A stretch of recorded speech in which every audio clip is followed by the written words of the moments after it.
So we're back with Napoleon's Marshals Part 3. Roger's got his hat on this time. Kind of blends in with the background, not something I thought through when I got this.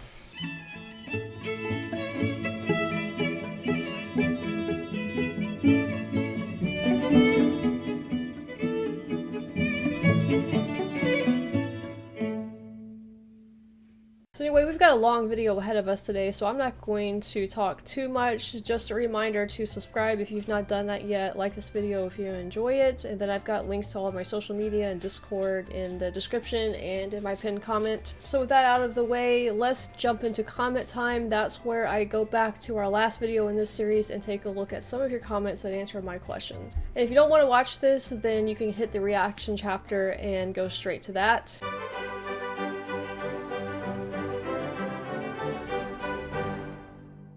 So the last video ranks Bernadotte as number 18, which I thought was pretty low on the list because he's a pretty famous marshal of Napoleon's. But random guy 9113 says that once Bernadotte became the Prince of Sweden, he stopped being one of Napoleon's marshals, so his accomplishments as a prince don't count towards his accomplishment as a marshal. I don't know, I got the impression from Epic History's series on the Napoleonic Wars that he was a fairly accomplished marshal, but apparently not. I also was kind of surprised at the French revolutions of 1830 and 1848. Well, Melchior, along with several of you, said that, let's just say in short words, France has had a lot of revolutions. As someone who is not super familiar with European history, this is a fact that has been lost on me. I'd only heard of the French Revolution of 1789 thanks to the movie Start the Revolution Without Me. Had no idea about the others. Also in the last video, there were some strange words and names being bantered about, and I had no idea what they meant. Nige9_ says the strange name like Brumaire are actually names of the month in the French Revolutionary calendars. The coup of 18 Brumaire is the one where Napoleon became first consul or dictator, so the 18th day of the month of Brumaire. I do remember that from the oversimplified videos on the French Revolution, now that you guys mention it. They also mentioned in the last video that there was a place called Dalmatia in Italy, and I wondered if that was where the Dalmatian dog came from, and Barry Hole says that indeed that is where it does come from. He said the origins can be traced back to the present-day Croatia and its historical region of Dalmatia. I was also kind of surprised by the name Karl being used as a royal's name.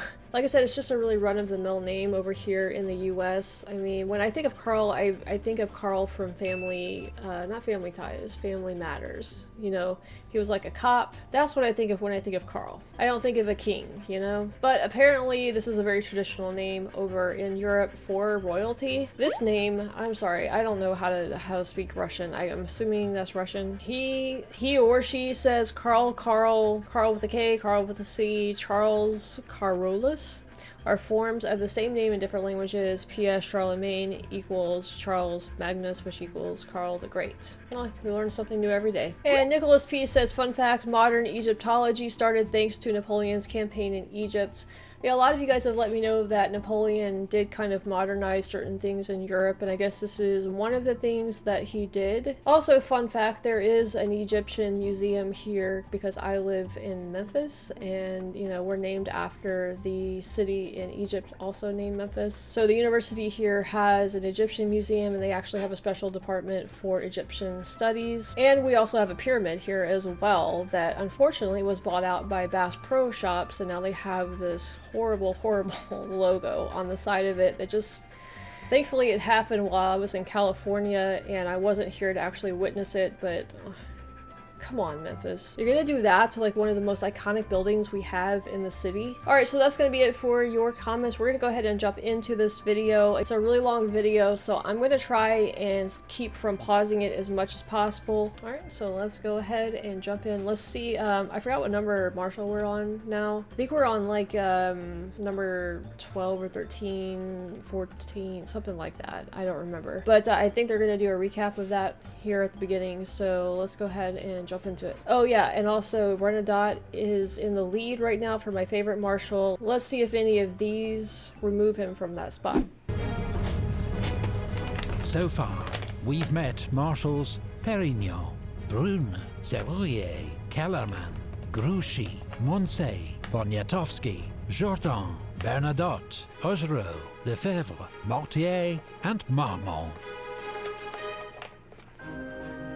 13. Marshal Saint-Cyr.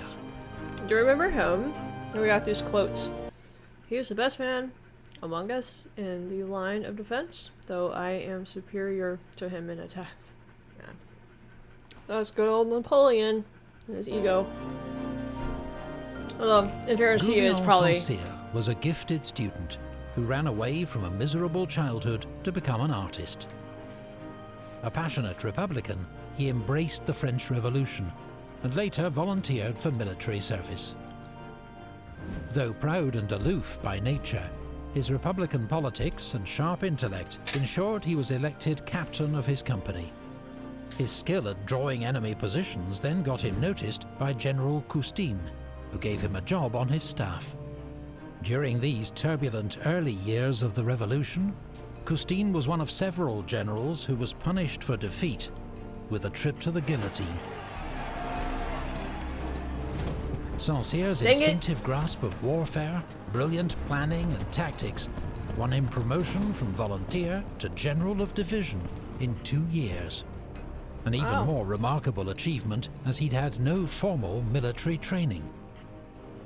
But his cold, analytical approach meant that he was always a respected leader, rather than loved. After 5 years' service with the Army of the Rhine, he was sent to Italy. At the disastrous Battle of Novi, he commanded the French right wing, but skillfully extricated his troops from the debacle. The next year he was back on the Rhine and won a brilliant victory over the Austrians at Bibrach. But a bitter dispute with his commander, General Murat, encouraged rumours that Saint-Cyr was impossible to work with. Saint-Cyr believed soldiers should not meddle in politics, and did not support Napoleon's seizure of power in 1799. Nor did he show much enthusiasm for Napoleon's decision to crown himself emperor 5 years later. Well, if he's a Republican, I would assume not, right? His political views cost him dearly. Saint-Cyr was sidelined for several years, while less able generals were made marshals. In 1805, he commanded French forces in central Italy.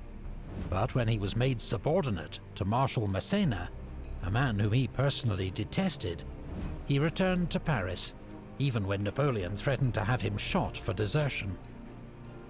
In 1808, Saint-Cyr was given command of a corps for the invasion of Spain, but his failure to take Girona meant he was relieved of command. Leaving in a fury before his replacement, Marshal Augereau, had arrived, he was nearly court-martialed again for desertion. Saint-Cyr's military talent, however, was not in doubt. In 1812, he was recalled for the Russia campaign, with command of 6th Bavarian Corps. His role was to support Marshal Oudinot in guarding the northern flank of the French salient. When Wittgenstein's Russians attacked at Polotsk, Oudinot was wounded, and Saint-Cyr took over command, turning probable defeat into a brilliant victory. For this achievement, Napoleon awarded Saint-Cyr his Marshal's baton. But 2 months later, at a second Battle of Polotsk, Saint-Cyr was attacked by a larger Russian army, seriously wounded in the foot and forced to pull back. His injury meant he missed the worst horrors of the Russian retreat, but he contracted typhus early in 1813 and was sick for many months. Saint-Cyr returned to the Grande Armée in August, taking command of 14th Corps and the defense of Dresden. Incredibly, this was the first and only time that he worked directly alongside the Emperor, and both soon learned new respect for each other's abilities. Saint-Cyr's skilled defense of Dresden set the stage for Napoleon's great victory there later that month. But Saint-Cyr was incredulous when Napoleon later ordered him to remain in Dresden, while other forces concentrated for the decisive Battle of Leipzig, 60 miles to the west. Napoleon's defeat at Leipzig meant that Saint-Cyr and other garrisons in the east were cut off and had to surrender that autumn. Saint-Cyr took no part in the 100 Days, determined to keep out of France's political disputes. Under the restored monarchy, he Okay, so 100 Days I don't know about because that was part of Napoleon's exile, and I haven't watched any videos on that really because Epic History TV kind of really skipped over that in their Napoleonic Wars series. So I'm gonna have to go back and watch. Actually, I don't know why I haven't watched any videos on that yet. Seems like a pretty important thing to kind of learn about in the context of all of this. The 100 Days, I'm assuming he was in exile for 100 days, is that what that's referring to? Saint-Cyr took no part in the 100 Days, determined to keep out of France's political disputes. Under the restored monarchy, he served as Minister of War, and tried, but failed, to save Marshal Ney from the death penalty. He also struggled to enact military reforms in the face of royalist opposition, eventually resigning in disgust and retiring to his country estate. Marshal Saint-Cyr remains one of the great what-ifs of the Napoleonic Wars, an extremely able commander sidelined for his politics, who might well I'd say he's kind of handsome though. He's got that going for him at least. An extremely able commander sidelined for his politics, who might well have proved one of Napoleon's very best marshals. 12. Okay. Marshal Oudinot. Oudinot. I keep wanting to say Unado. I have high expectations for this guy because I keep seeing repeatedly in the comments that he's your favorite marshal. So I guess I'm about to find out why. A decent fellow, but not very bright. Nicolas Oudinot ran away to join the army aged 17, but his father dragged him home 3 years later to help run the family business. When the revolution began, he volunteered for the National Guard and was promoted to major. In the wars that followed, he served with the Army of the Rhine, always in the thick of the fighting, rapidly promoted and frequently wounded, a habit for which he became celebrated.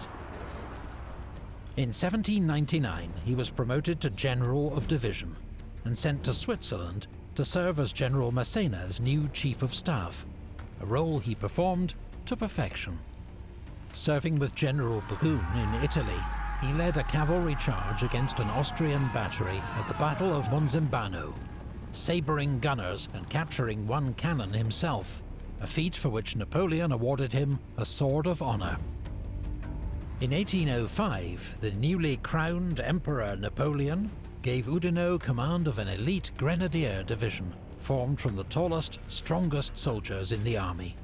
In December that year, at the Battle of Austerlitz, Oudinot insisted on leading the division in person, despite having been shot in the thigh 2 weeks earlier. I'm assuming Oudinot is also pretty strong and tall if he's in command of these guys. Division in person, despite having been shot in the thigh 2 weeks earlier. His grenadiers were kept in reserve for most of the battle, but saw heavy fighting in the latter stages, as Napoleon completed the destruction of the Allied left wing. At the Siege of Danzig in 1807, General Oudinot's division had the unusual distinction of capturing an enemy warship, a British sloop that had run aground trying to resupply the city.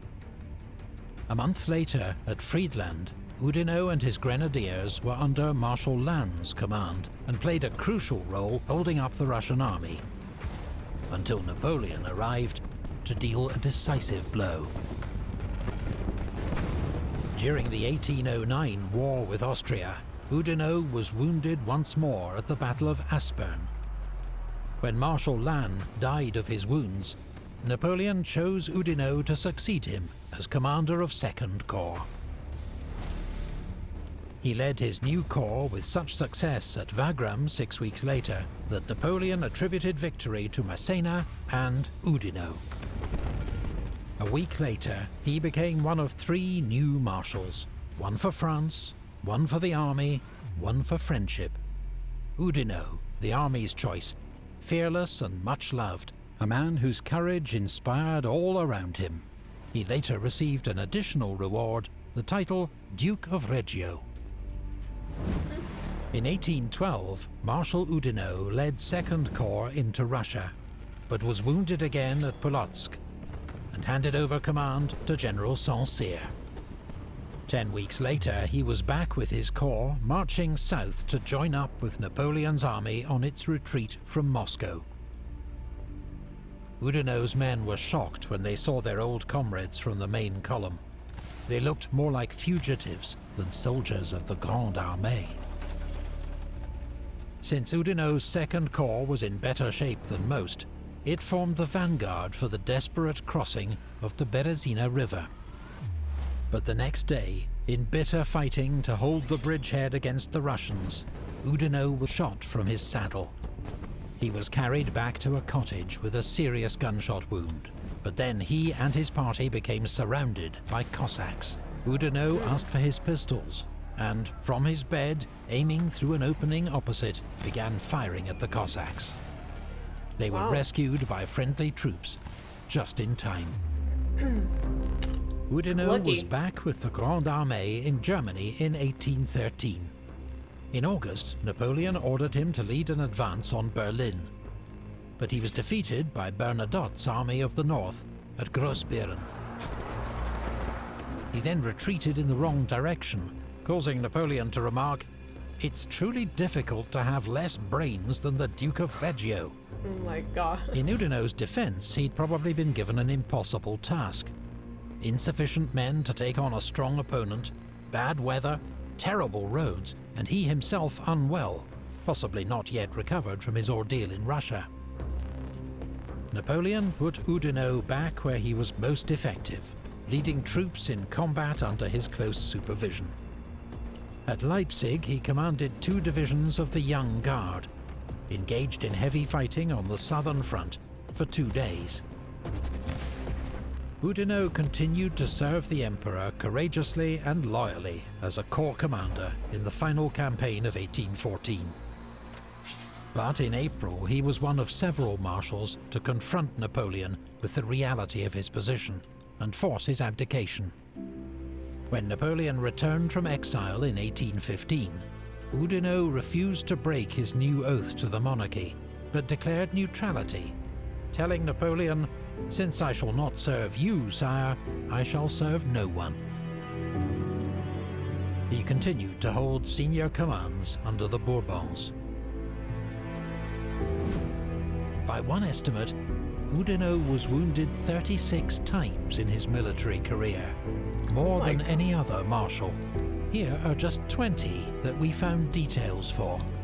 A fellow officer who bathed with him at a spa after the war saw the scars on his body and observed, Hang on, I have to go back and look at this. Okay, gunshot wound to the head. Usually that can kill ya, you know? Saber cut, grape shot wound. Gunshot wound in the chest. He's been shot in the head and the chest. We have a grape shot wound in his neck. 3 major places that can kill you, and he escaped death. We have, and the stomach is like also a really, really sensitive area. 5 saber wounds. Did he just like get outright stabbed? Gunshot wound. Goodness gracious. How is this guy still alive? At a spa after the war, saw the scars on Pause it too soon. There's another gunshot wound in his chest, so he's got 2 of them. His body and observed he was little more than a colander. Ironically, Oudinot was also one of the longest-lived marshals, dying aged 80 while serving as governor of Les Invalides.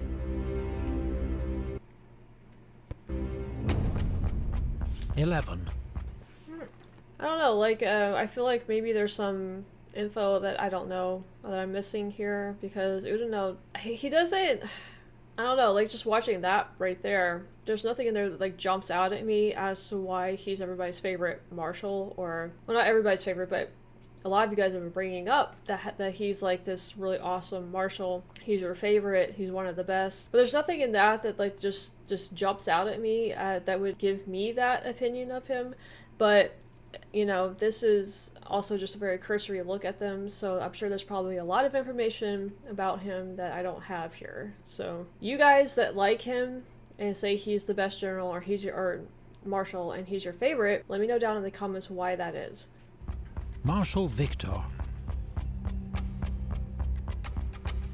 Victor was better than one might suppose. Claude Victor Perrin, was an experienced soldier by the time of the French Revolution, a sergeant with 8 years' service in the Grenoble artillery regiment. The Revolutionary Wars brought the opportunity for rapid promotion, and by 1793 he was commanding an infantry battalion at the Siege of Toulon. He led a daring night assault on British defences alongside the army's artillery chief, a young Major Bonaparte.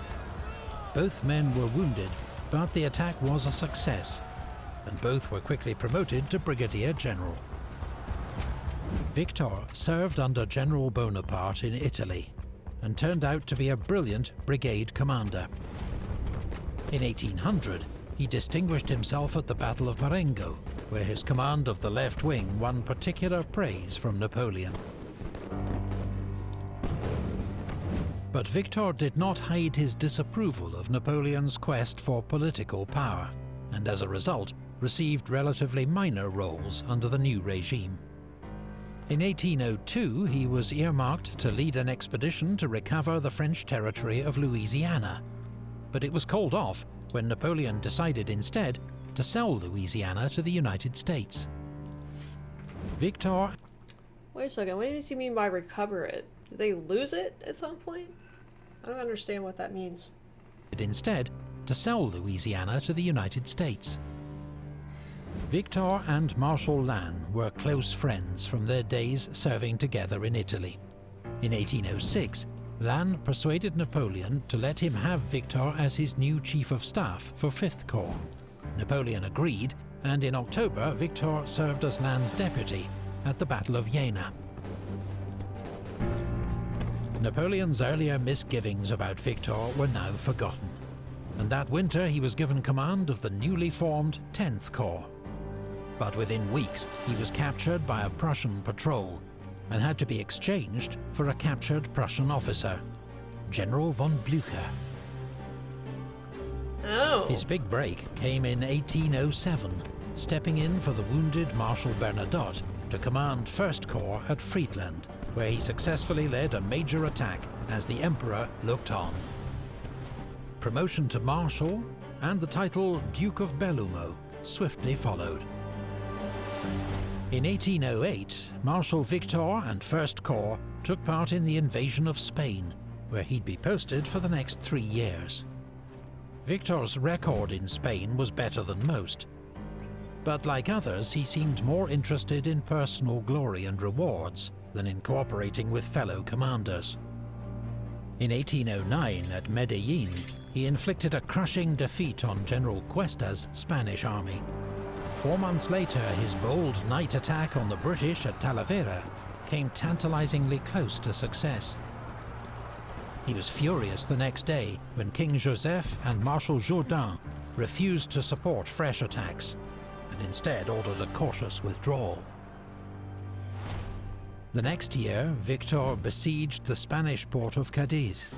It proved a lengthy, futile operation, devoid of glory, and saw his troops defeated by an Allied sortie at the Battle of Barossa. In 1812, Victor was recalled from Spain for the invasion of Russia. His 9th Corps was held in reserve for most of the campaign, though his troops were kept busy defending depots and convoys from Cossack raids. That autumn, his corps attempted to cover the main army's retreat from Moscow. The greatest crisis of the retreat came at the Berezina River. As the remnants of the Grande Armée began crossing over 2 improvised bridges, Victor's 9th Corps was ordered to form the rearguard. Though heavily outnumbered, Victor skillfully handled his French and German troops, holding the Russians at bay as the army made its escape. He then marched his surviving troops over the bridges in good order, a courageous performance in desperate circumstances. In Germany in 1813, Victor commanded 2nd Corps and led the attack in Napoleon's last great victory at Dresden. His corps was in heavy fighting again at Leipzig 2 months later. Victor continued to serve at the Emperor's side in the defense of France in 1814. By now, like many comrades, he must have been close to physical and psychological exhaustion. Regardless, during the Battle of Montereau, Napoleon let fly at him for failing to get his troops into position, and blamed him for the Allies' escape. Victor was relieved of command, but angry and humiliated at what he considered his unfair dismissal, he told the Emperor, "Marshal Victor has not forgotten his old trade. I will shoulder a musket and take my place in the Guard." Moved by this response, Napoleon relented and gave Victor command of a corps of young guard. 2 weeks later, he was badly wounded at the Battle of Craon and took no further part in the war. A month later, Napoleon abdicated, and Victor switched his loyalty to the Bourbon monarchy with surprising zeal. He led an investigation into former comrades who'd supported Napoleon during the 100 Days, and was one of only 2 active marshals to vote for the death penalty for Marshal Ney, a decision he later claimed to regret. Victor later served as Minister of War, but retired from public life in 1830, following the overthrow of the Bourbon monarchy. 10. Marshal Murat. This is another one that stands out to me from the Napoleonic Wars series. His name is very, very familiar to me, and I feel like he was a really good marshal, from what I remember. So Napoleon says about him, "I cannot conceive how so brave a man could be so unreliable." Okay, well maybe my memory isn't very good. "He was only brave when facing the enemy in council. He was a fool with no judgment." Okay, let's just see what happens.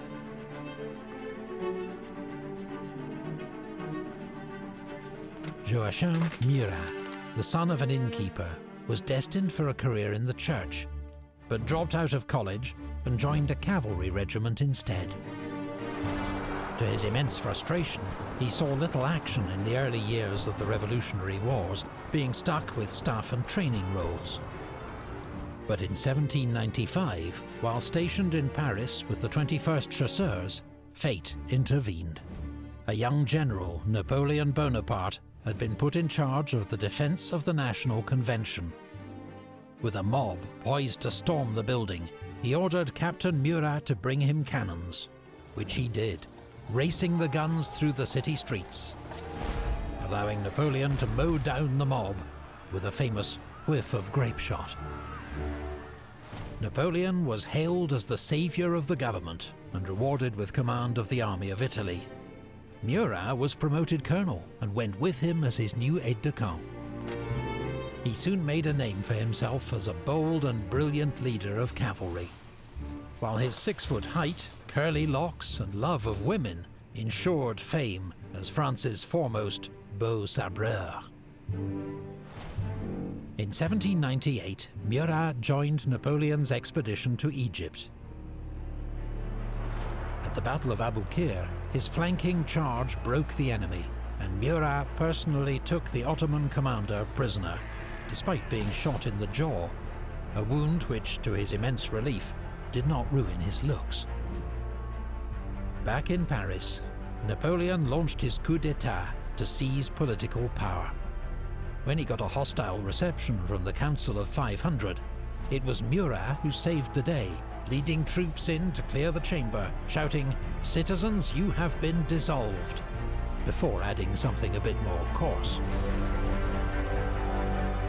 His place at the future emperor's side was further assured when he married Napoleon's youngest sister, Caroline, in 1800. Later that year, he commanded the French cavalry reserve at Marengo and helped Napoleon to win a decisive victory over the Austrians. When Napoleon established his empire in 1804, Murat became a marshal, second in seniority only to Berthier.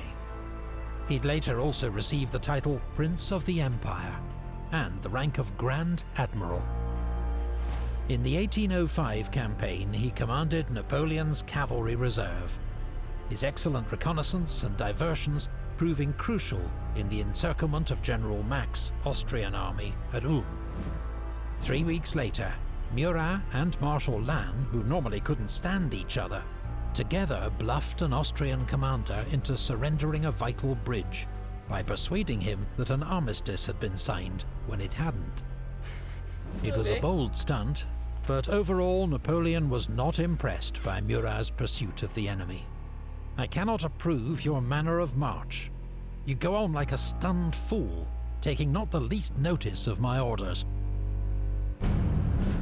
Yet in battle, Murat remained a brilliant and inspiring leader, as demonstrated at Austerlitz, and the next year at Jena, where he led the decisive charge, wielding only his riding crop. The next year, at Eylau, with the Russians poised to break through his centre, Napoleon ordered Murat to lead a mass cavalry charge straight at the enemy. Murat's men succeeded and saved the army from disaster. Is all of that in the middle horses? Because when I think of cavalry, I think of, like, maybe just the front few rows there. I had no idea that there were that many. Goodness gracious. I don't know why I thought that there were way less cavalry than that, but man. I mean, that's several thousand right there. Though at a terrible price, in men and horses. Napoleon had rewarded Murat in 1806 by making him sovereign prince of the Grand Duchy of Berg. In 1808, he sent Murat to Spain to act as his representative. Spain was still a French ally, but in May, Napoleon's heavy-handed meddling in Spanish affairs triggered a ferocious backlash. Madrid rose up against the French garrison, and Murat's troops fought back with brutal force, killing around 200, executing 300 more. When Napoleon deposed Spain's Bourbon monarchy, Murat hoped he'd be made the new king of Spain. But that title went to Napoleon's brother, Joseph. Murat instead received the throne of Naples. If it felt like second prize, it wasn't bad going for an innkeeper's son, college dropout, and ex-cavalry trooper. Napoleon expected Murat to merely represent his interests in Naples, but Murat had other ideas. He reformed the Neapolitan army, equipping it with splendid new uniforms, and turned a blind eye to smuggling, which undermined Napoleon's economic war against Britain, the so-called Continental System. Relations between Murat and the Emperor became strained. But when Napoleon began planning to invade Russia in 1812, only Murat would do to lead his cavalry. Their differences were put to one side. Murat took command of 4 cavalry corps and became Napoleon's second in command. During the advance into Russia, Murat's cavalry faced a difficult and frustrating task, trying to locate the enemy in a vast landscape. Horses died in their thousands from poor fodder and exhaustion, and they faced a dangerous and wily opponent in Russia's Cossacks. Murat, always riding with the advance guard, was so fearless and conspicuous in his extravagant uniforms that the Cossacks came to admire him, calling out "Hurrah, Murat!" whenever they saw him, and hoped to capture him alive if possible. Murat was among those who tried to persuade Napoleon to halt the advance at Smolensk, but was ignored. At the great clash between the French and Russian armies at Borodino, Murat was at his best, directing a series of attacks on the Russian earthworks, always where the action was hottest, inspiring all with his courage. Murat remained with the army during the retreat from Moscow, though his magnificent cavalry had virtually ceased to exist. One eyewitness noted that throughout the ordeal, he never neglected his appearance. Even at the Berezina he looked splendid, in an open-necked shirt, velvet cloak, a white feather in his cap. When Napoleon left the army to return to Paris, he gave command to Marshal Murat. But Murat, now primarily concerned with hanging on to his kingdom, left the army a month later, and returned to Naples, where he opened secret negotiations with the coalition. He offered to join the war against Napoleon, if the other powers would let him keep his crown. But he received only a lukewarm response. So in 1813, when Napoleon asked Murat to join him in Germany, to fight for their thrones together, he answered the call. Murat had become increasingly difficult to work with, oversensitive about his royal status, prone to tantrums, but in battle as fearless as ever. At Dresden, his charge through rain and mud shattered the Austrian left wing and paved the way for victory. But then at Liebert-Volkwitz, he showed his limitations when not under Napoleon's direct command, getting drawn into a major and unnecessary cavalry battle with coalition forces, and twice nearly being captured himself. 2 days later, at the Battle of Leipzig, he led another of history's great cavalry charges, coming close to breaking the enemy centre, and even capturing the Allied monarchs. But it was not to be. The Battle of the Nations ended in a disastrous defeat. As Napoleon retreated to the French frontier, Murat informed the Emperor that he was leaving for Naples, promising to raise fresh troops. Murat and Napoleon would never meet again. 3 months later, the King of Naples had cut a deal with the coalition and switched sides. So long as it was possible for me to believe that the Emperor Napoleon was fighting to bring peace and glory to France, I fought loyally at his side, Murat declared. But now I know that the Emperor's sole desire is war. However, Murat's commitment to the Sixth Coalition was distinctly half-hearted. His army marched against Eugene's forces in northern Italy, but had done no actual fighting before news arrived of Napoleon's abdication. Murat then began to suspect what had been obvious to Napoleon at least. The coalition was not going to honour its promise, and Murat would be next to lose his throne. So, in 1815, encouraged by news of Napoleon's return from exile, Murat marched north against the Austrians, proclaiming a war for Italian freedom and independence. Just 7 weeks later, his campaign ended in defeat at the Battle of Tolentino. With the British and Austrians closing in, Murat became a hunted fugitive. He sailed to France, but Napoleon had not forgiven his betrayal and refused to see him. After Napoleon's defeat at Waterloo, he fled to Corsica, gathered a small band of volunteers and returned to Italy in a hopelessly doomed attempt to start a revolution and reclaim his throne. Chased by a mob and arrested on the beach, Murat was sentenced to death by the restored Bourbon monarchy of Naples. He met...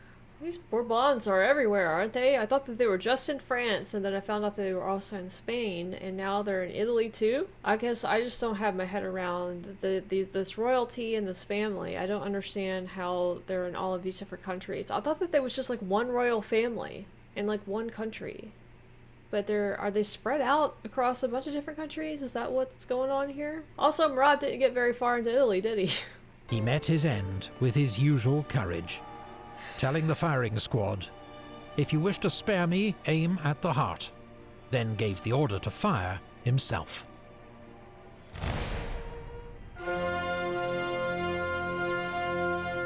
Murat is rightly remembered as one of the great battlefield cavalry commanders of history. Inspirational, fearless, with brilliant tactical instinct. But outside of combat, he was, in Napoleon's estimation, a very poor general. He always waged war without maps. Worse, when the conflict turned against France, he allowed self-interest and vanity to prevail over loyalty to the emperor. As Napoleon's chief of staff, Marshal Berthier, once told him, "You're only a king by the grace of Napoleon and French blood. It's black ingratitude that's blinding you." Sancerre, Oudinot, Victor, Murat. 17 down, 9 to go. Join us for part 4 when we'll continue the countdown. Coming soon. Alright, so it looks like we had cracked the top 10 there. I wasn't aware that we had done that. All of these guys had very interesting careers, but I don't know. None of them struck me as appealing enough to knock Bernadotte off. I don't know what it is about Bernadotte. It's not just like his military stuff. I think it's just all of just him in general that I like. But I have to say though that I was very, very impressed with Murat. Like, I guess if you're going just by like straight military competency, Murat would have to definitely be better than Bernadotte, I guess. I mean, out of all the ones that we just watched, Murat is definitely the most impressive for me out of this group. But I don't know, like I said, I always thought that DeVoe was going to be my number 1, and I don't know, like I have a feeling that he might still be. So anyway, that's where I stand with this right now. You guys let me know down in the comments if your favorite Marshal is in any of these 4 that we just went over right here. I'm looking forward to seeing what our final 9 are going to be. I guess they're split between 2 different videos, and the videos I feel like are getting a little bit longer. They're spending more and more time on these guys as we get further to number 1, and I can't wait to see who number 1 is going to be. I have a feeling it's going to be DeVoe. Unless they twist it up on me and he ends up being like number 2. I'm sorry guys, I always, you know, do the 2 in the way that I'm not supposed to do it for Europe. Over here in the US, it doesn't matter. Like, either way is fine. Alright, well that's gonna do it for episode 3 of Napoleon's Marshals. And just a quick reminder to like and subscribe if you haven't done that yet. And Roger here, and I hope you join us next time.